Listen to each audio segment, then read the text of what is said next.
فی قلوبہم مرض، ان کے دلوں میں تھا مرض، فزادہم اللہ مرضا، اللہ نے بھی ان کا مرض اور بڑھا دیا۔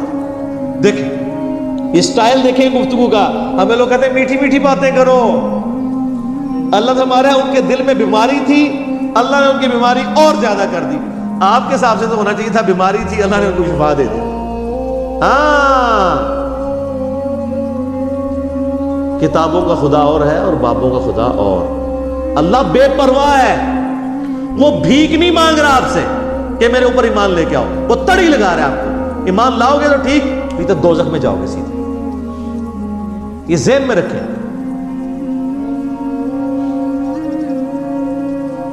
وَلَهُمْ عَذَابٌ عَلِيمٌ، اور ان کے لیے دردناک عذاب ہے۔ کافروں کے لیے آیا بڑا عذاب اور اس کے لیے سخت لفظ ہے دردناک عذاب۔ بِمَا كَانُوا يَكْذِبُونَ، بسبب اس کے کہ انہوں نے تکذیب کر دی۔ تکذیب کہتے ہیں کہ سچائی کو ماننے کے باوجود جھٹلا دینا۔ ان کو تو پتا تھا کہ یہ وہی پیغمبر آخر الزمان ہیں جن کی نشانیاں اولڈ ٹیسٹمنٹ اور نیو ٹیسٹمنٹ کے اندر موجود ہیں، تو انہوں نے کیوں انکار کیا؟ اچھا دیکھ لیں، اللہ تعالیٰ بھی امیین پہ اور جو اہل علم ہے ان میں غصہ میں فرق کرتا ہے۔ ان کے اوپر کیوں غصہ زیادہ ہے؟ یہ مولوی تھے، یہ دونوں سارا کے علماء تھے نا، یہ ان کی پبلک کی تو بات نہیں ہو رہی ہے نا، کہ ان کو تو پتا تھا کہ یہ وہی نبی ہے، انہوں نے کیوں نہیں بات قبول کی؟ آپ ایک جاہل آدمی کو کسی حد تک بینیفٹ آف ڈاؤٹ دے سکتے، لیکن ایک عالم وہ اس طرح کی حرکت کرے اس کو بینیفٹ آف ڈاؤٹ نہیں ملے گا۔ کیوں؟ وہ عزت بھی تو عام بندے سے زیادہ ویل کر رہا ہے نا۔ کل کو جب اس کا سکینڈل نکلے گا پھر اس نے یہ نہیں کہنا کہ جی جناب وہ اگر داڑھی والے یہ برا کام کرتے ہیں تو بغیر داڑھی والے بھی تو کرتے ہیں نا، ان کو کیوں نہیں میڈیا اچھالتا؟ اس لیے کہ سر بغیر داڑھی والا دین کے نام کے اوپر چندے اور بینک بیلنسز اور عزت کے ٹوکرے بھی تو انجوائے نہیں نہ کر رہا، تو سر پھر چوپڑیاں نالے دو تو نہیں ہونگی نا۔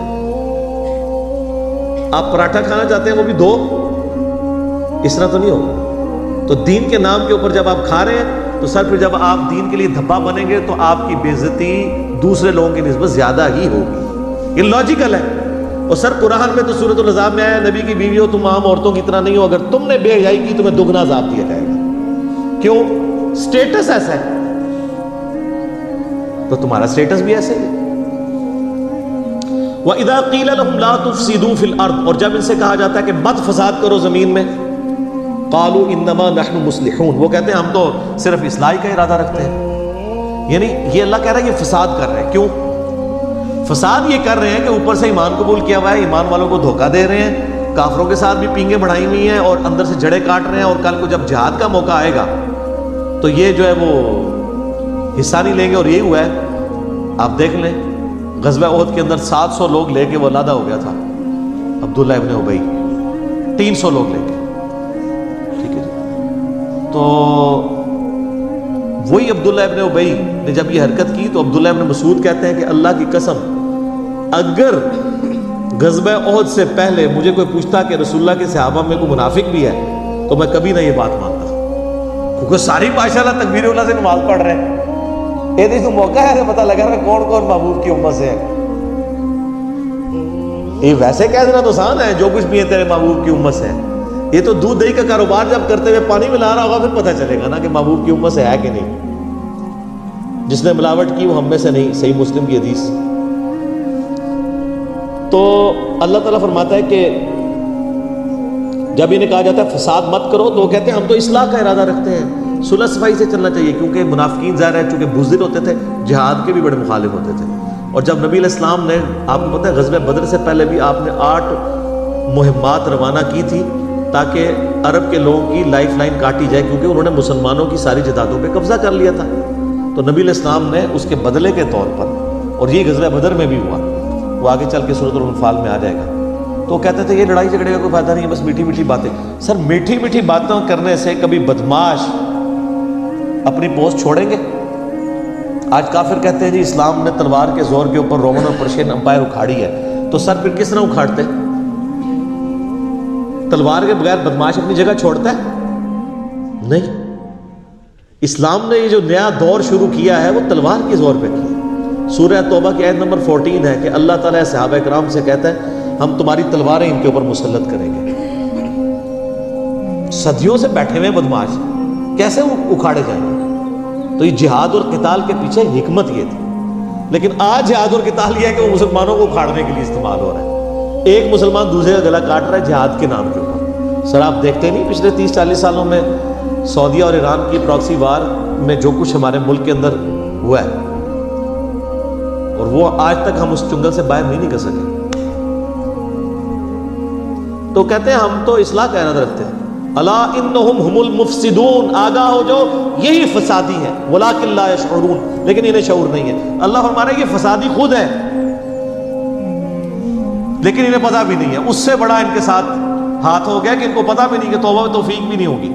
وَإِذَا قِيلَ لَهُمْ آمِنُوا، اور جب انہیں کہا جاتا ہے کہ ایمان لے آؤ، کما آمن الناس، جس طرح کہ باقی لوگ ایمان لے کے آئے ہیں جو کامل الایمان مومن ہے مہاجرین اور انصار میں سے صحابہ کرام، جس طرح وہ ایمان لے کے رہے تم بھی اسی طرح کا ایمان لے آؤ. قالوا انؤمن کما آمن السفہاء، وہ کہتے ہیں ہم ان بیوقوفوں کی طرح ایمان لیں. ان کو تو نہ اپنے بیوی بچوں کی پرواہ ہے، نہ ان کو اپنی کوئی زندگی عزیز ہے. کل کو جہاد میں جائیں گے کٹ جائیں گے، پیچھے بیوی بچوں کا کیا بنے گا؟ یہ تو ہے ہی سارے بیوقوف ہیں. اور اللہ تعالیٰ کی طرف سے جواب سنیں، الا انہم هم السفہاء ولکن لا یعلمون، آگاہ ہو جو بے شک یہی لوگ ہی بیوقوف ہیں جو یہ صحابہ کرام کو بیوقوف کہہ رہے ہیں، لیکن ان کو خود بھی علم نہیں ہے. انہوں نے تو آخرت کا سودا کر لیا. سورہ توبہ میں آتا ہے ہم نے مومنین کی جانوں اور مال کے عوض ان کو جنت دے دی ہے. جنت کے عوض ان کی جان اور مال ہم نے خرید لیا ہے. اور خوشخبری ہو تمہیں اس بیعت کے اوپر جو اللہ سے تم نے بیعت کی ہے. ہمارے مسلمان بھی بیعت کرتے ہیں لیکن اپنا جان مال جو ہے وہ پیر و فقیروں پہ لٹا رہے ہوتے ہیں. اللہ فرماتا ہے کہ اللہ کے لیے لٹاؤ، بیعت اللہ سے ہو پیغمبر کے ذریعے صلی اللہ علیہ وسلم. وَإِذَا لَقُوا الَّذِينَ آمَنُوا، اور جب یہ ملتے ہیں اہل ایمان سے، قَالُوا آمَنَّا، کہتے ہیں ہم ایمان لاتے ہیں. وَإِذَا خَلَوْا إِلَىٰ شَيَاطِينِهِمْ، اور جب اپنے شیطانوں کے ساتھ علیحدہ ہوتے ہیں یعنی دوسری پارٹی کے ساتھ، قَالُوا إِنَّا مَعَكُمْ، بے شک ہم تو تمہارے ساتھ ہیں. إِنَّمَا نَحْنُ مُسْتَهْزِئُونَ، ہم تو اوپر سے ہنسی مذاق کے طور پہ انہیں کہہ رہے ہوتے ہیں کہ ہم مسلمان ہیں. دوغلی پالیسی. اور اللہ نے کہا کہ اپنے شیطانوں کے ساتھ جب ملتے ہیں، شیطان کن کو کہا؟ ان کافروں کو، ان کے سرغنہ جو علماء یہود تھے ان کو. اب کٹھے ہوتے ہیں اپنے شیطانوں میں. اچھا، شیطان لفظ کے دو مطلب ہیں. ایک ہے اللہ کی رحمت سے دور، اور ایک شیطان کا مطلب ہے جو حسد اور بغض میں بھرا ہوا. یہ بیک وقت دونوں معنی شیطان کے اوپر فٹ آتے ہیں. اللہ کی رحمت سے وہ دور ہے کیونکہ مردود بارگاہ ہے، اور اس میں حسد اور بغض ابن آدم کا پایا جاتا ہے کیونکہ وہ یہ سمجھتا ہے کہ نہ اللہ مجھے آدم علیہ السلام کے معاملے میں آزمائش میں ڈالتا اور نہ میں مردود بارگاہ ہوتا. تو یہ دونوں چیزیں اس میں. تو اللہ نے یہ انسانوں میں سے شیطان ہیں وہ لوگ جن کے ساتھ منافقین ملتے ہیں اور کہتے ہیں ہم تو مذاق کر رہے تھے. انما نحن مستہزئون، ہم تو صرف مذاق کر رہے تھے. اللہ تعالیٰ ہمارا اللہ یستہزئ بہم، اللہ ان کے ساتھ اصل میں مزاح فرما رہا ہے جیسا کہ اس کی شان کے لائق ہے.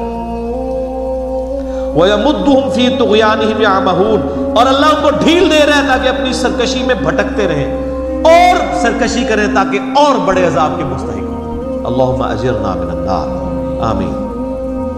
اچھا، یہاں پہ استہزاء کا لفظ اللہ نے اپنے لیے بھی استعمال کیا ہے. اس پہ اعلیٰ حضرت نے جو ترجمہ کیا ہے نا وہ انہوں نے عربی میں ہی کر دیا، اللہ ان سے استہزاء فرماتا ہے. باقی لوگوں نے ترجمہ کیا اللہ ان سے مذاق کرتا ہے. تو اس پہ پھر وہ باقی اعتراض کرتے ہیں کہ جی دیکھیں جی مذاق تو ایک نٹوریس چیز ہے اور اس لیے یہ لفظ اللہ کی طرف منسوب کرنا جو ہے وہ گستاخی ہے. تو وہ پھر استہزاء کا ترجمہ استہزاء ہی کر دیتے ہیں. کوئی گستاخی نہیں ہے. اللہ نے جب لفظ استعمال کیا ہے تو وہ جن معنوں میں استعمال کیا آپ اسی، اور وہ بہتر ترجمہ ہے اللہ ان سے مذاق فرماتا ہے جیسا کہ اس کی شان کے لائق ہے. اس میں یہ جھگڑے میں نہیں پڑنا چاہیے جی آپ یہ نٹوریس ورڈ یوز کر رہے ہیں. اللہ نے خود کیا واللہ خیر الماکرین، خفیہ تدبیر ترجمہ کیا ہوا ہے. وہ تدبیر خود عربی کا لفظ ہے، وہ بھی آ سکتا تھا. اولئک الذین اشتروا الضلالۃ بالہدی، اللہ فرماتا ہے یہ ہیں وہ منافق جنہوں نے خرید لی ہے گمراہی ہدایت کے بدلے میں. ہدایت بیچ دی اپنے ہاتھوں سے، مفت کی ہدایت ملی ہوئی تھی، اور گمراہی خرید لی. فما ربحت تجارتهم وما كانوا مهتدين. تو اب ان کو یہ تجارت نفع نہیں دے گی اور نہ وہ ہدایت پہ کبھی آئیں گے. انہوں نے یار دیکھیں، بالکل کوئی شخص دریا کے کنارے پیاسا مر جائے تو کتنی بڑا بدبخت ہے. محمد رسول اللہ دنیا میں جلوہ افروز ہو، اللہ کے ریپریزنٹیٹیو، ہر لحاظ سے حجت تمام ہوئی ہو، ان کی موجودگی میں بھی کوئی کفر کی موت مر جائے، اس سے بڑا کون بدبخت ہو. تو اللہ فرماتا ہے انہوں نے تو ہدایت آئی ہوئی اپنے ہاتھوں سے دے کے گمراہی خرید لیا اور اب ان کو ہدایت نہیں مل رہی.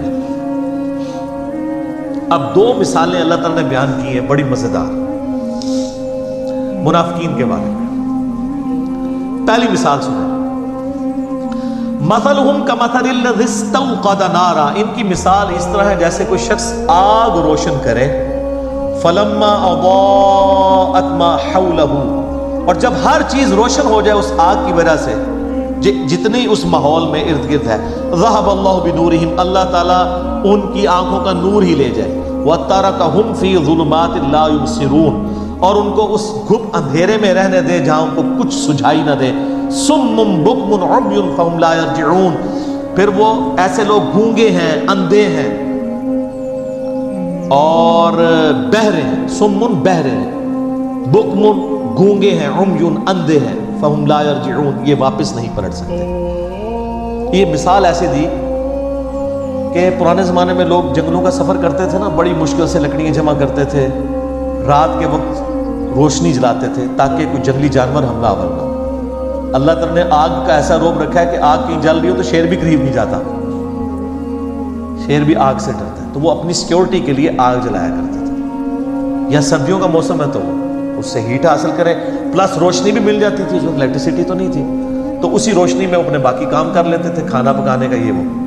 تو اللہ تعالیٰ فرماتا ہے ان کی مثال اسی طریقے سے ہے کہ اتنی محنت کے ساتھ ایک جنگل میں کوئی آگ جمع کرے، روشنی بھی ہو جائے، سب کچھ نظر آنا شروع ہو جائے، اور عین اس وقت میں اس روشنی سے نفع اٹھانے والے لوگوں کی بینائی ختم ہو جائے، ان کی بصارت چلی جائے، ان کی سننے کی صلاحیت چلی جائے، اندھے ہو جائیں، بہرے ہو جائیں، گونگے ہو جائیں. تو کتنے بدبخت ہیں کہ اب ہر فیسلٹی سامنے موجود تھی، اس سے نفع اٹھانے کی بجائے ان کی اپنی ساری کوالٹیز جاتی رہی. یہی ہوا ہے منافقین کے ساتھ کہ اللہ تعالیٰ نے محمد رسول اللہ صلی اللہ علیہ وآلہ وسلم کے ذریعے توحید کی شمع روشن کی. بالکل جب ہر چیز واضح نظر آ گئی کہ یہ وہی پیغمبر ہیں جن کی نشانیاں تورات اور انجیل کے اندر موجود ہیں، اور عین جب ٹائم آیا کہ یہی یہودی جو تڑی لگایا کرتے تھے اوس اور خزرج کو، یہ اسلام قبول کرتے، اینڈ ٹائم پہ انہوں نے انکار کیا اور اللہ کے عذاب کا کوڑا ان پہ برسا کہ ان کی آنکھوں کی بینائی چلی گئی. اب محمد رسول اللہ صلی اللہ علیہ وآلہ وسلم ایک روشنی کا مینار سامنے موجود ہے، لیکن یہ اتنے بدبخت ہیں کہ ان کی بینائی جا چکی ہے، ان کو دیکھ کے بھی اب ایمان قبول نہیں کریں گے. وہ جو میں نے پہلے آیات پڑھی تھی، وَلَوْ أَنَّنَا نَزَّلْنَا إِلَيْهِمُ الْمَلَائِكَةَ. سر یہ کوئی اللہ تعالیٰ کا تعارف ہوا ہے آپ لوگوں کو؟ یہ کون سا خدا ہے؟ اور یہ پہلے صفحے پہ ہے. یہ نہیں ہے کہ کوئی 50 صفحے پڑھنے تو بعد کہتے ہیں پہلے میٹھی میٹھی باتیں کریں نا پھر کڑوی باتیں کریں. نہ، میٹھی باتوں سے کبھی بات سمجھ نہیں آتی ہے. دوسری مثال، او کصیب من السماء فیہ ظلمات ورعد، یا پھر ان کی مثال ایسی ہے کہ آسمان سے بادلوں سے می برس رہا ہو، بڑی تیز بارش ہو رہی ہو، فیہ ظلمات ورعد وبرق، اور اس بارش کے موسم کے اندر اندھیرا بھی چھایا ہوا ہو کالے بادلوں کی وجہ سے، اور گرج بھی ہو اور بجلی بھی چمک رہی ہو، یعنی ایک طوفانی موسم. یجعلون اصابعہم فی آذانہم من الصواعق حذر الموت، اور ٹھونستے ہیں یہ لوگ اپنی انگلیاں اپنے کانوں میں کڑک کے باعث موت کے ڈر سے. واللہ محیط بالکافرین، حالانکہ اللہ ایسے کافروں کو گھیرے ہوئے ہیں. یکاد البرق یخطف ابصارہم، قریب ہے کہ بجلی اچک لے ان کی بینائی کو. کلما اضاء لہم مشوا فیہ، جب کبھی وہ بجلی چمکتی ہے تو اس بجلی کی چمک کی وجہ سے وہ روشنی جو آتی ہے اس روشنی میں چلنا شروع کر دیتے ہیں، کیونکہ گپ اندھیرا ہے کالے بادلوں کی وجہ سے، دن کے وقت بھی ہو جاتا ہے رات کے وقت بھی، اس روشنی کے سے تھوڑا سا راستہ نظر آتا ہے تو چلنا شروع کرتے ہیں۔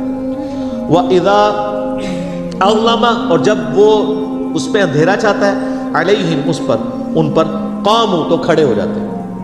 وَلَوْ شَاءَ اللَّهُ لَذَهَبَ بِسَمْعِهِمْ وَأَبْصَارِهِمْ، اور اگر اللہ چاہتا تو ان کی سماعت بھی لے جاتا اور ان کی بصارت بھی، کانوں اور آنکھوں سے انہیں محروم کر دیتا۔ ان اللہ علی کل شیء قدیر، بے شک اللہ تعالی ہر چیز کے اوپر قدرت رکھتا ہے۔ یہ بڑی امپورٹنٹ مثال ہے۔ اللہ تعالیٰ نے مثال دی ہے کہ منافقین جو ہے نا وہ دین پہ کنارے کنارے چلتے ہیں۔ سورہ حج میں بھی آیت ہے کہ یہ کنارے کنارے چلتے ہیں، جس طرح آج کل مسلمانوں کی اکثریت ہے۔ اگر کوئی نوجوان بچہ دین کے اوپر چلنا شروع کرتا ہے، وہ کہتے ہیں یار کیا تو نے جوانی میں روگ لگا لیا، داڑھی رکھنے کو ضروری ہے، بس اپنی چپ کر کے نماز پڑھو۔ جو تھوڑے اور لبرل ہیں وہ کہتے ہیں نماز ہی پڑھنی ہے نا، گھر ہی پڑھ لو، کیوں فنیٹک بن رہے ہو؟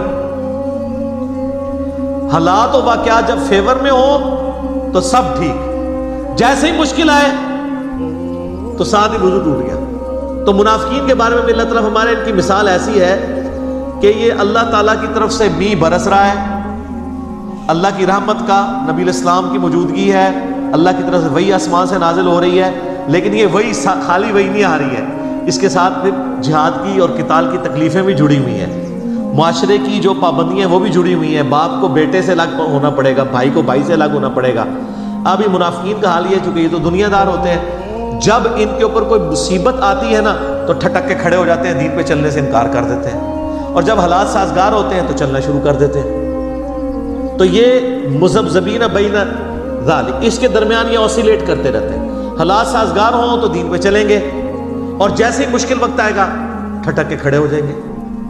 تو یہی اکثر لوگ کرتے ہیں یہ دین کے معاملات۔ اب آپ دیکھ لیں، جب دین پہ چلنا آسان ہو تو سارے بڑے خوش ہیں، جب دین کے اوپر چلنا مشکل ہو جائے تو بڑے بڑے ایمان والوں کے بھی وضو ٹوٹ جاتے ہیں۔ تو منافقین کا بھی یہی حال تھا، وہ آپ آگے چل کے دیکھیں گے، جہاد کے اندر بھاگتے تھے، اور جب کبھی کامیابی ہو جاتی تھی کہتے تھے مال غنیمت میں سے ہمیں بھی حصہ دیں، ہم نے بھی جانا ہی تھا، بس وہ کوئی مجبوری ایسی ہو۔ اور جب کبھی مسلمان شہید ہو جاتے ہیں، جس طرح غزوہ احد کے اندر ہوا، تو پھر اکیلے کہتے ہیں شکر ہے اسی پہلے ہی نکال گئے۔